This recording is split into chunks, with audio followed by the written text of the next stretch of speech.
আমার ভাইরা, আজ আমাদের একটা সুন্দর বার্তা আছে, যা যোহনের প্রথম পত্র 2 অধ্যায় 15 পদে আছে। এটি এমন একটি শব্দ যা আমরা নিরাপদভাবে অনুসরণ করতে পারি। আসলে ঈশ্বরের প্রতিটি কথা অবশ্যই অনুসরণ করতে হবে, কিন্তু এটি বিশেষ করে আমাদের আশীর্বাদ করবে। এতে লেখা আছে, তোমরা জগৎকে প্রেম করিও না, জগৎস্থ বিষয় সকলকেও প্রেম করিও না। কেহ যদি জগৎকে প্রেম করে, তবে পিতার প্রেম তাহার অন্তরে নাই। অর্থাৎ আপনি ঈশ্বরে, আপনি নিজেকে ধর্মান্তরিত করেছেন, আপনি গির্জায় যান, আর যদিও আপনি খুব বেশি পাপ করেন না, তবু আপনি জগৎকে ভালোবাসেন। আর আপনি কি চান যে স্ত্রী বদলানো নিষিদ্ধ না হোক, বিবাহ বিচ্ছেদ পেতে?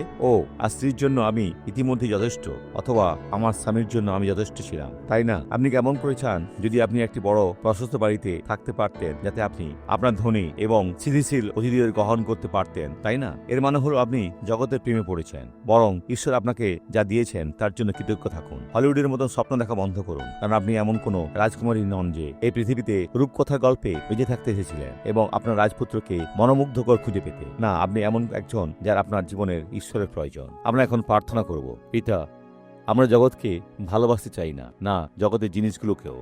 হে ঈশ্বর, এটা একটা সত্যিকারের ফাঁদ অনেক খ্রিস্টানের জন্য, কারণ তারা এটা পছন্দ করতে শুরু করে, আর তারপর তুমি জানো তারা শয়তানের কথা মানছে। আমরা বরং তোমার কথা মানতে চাই। পিতা, হে ঈশ্বর, আমাদের পবিত্র করুন এবং তোমার ইচ্ছে বুঝতে সাহায্য করো। যিশুর নামে, আমেন।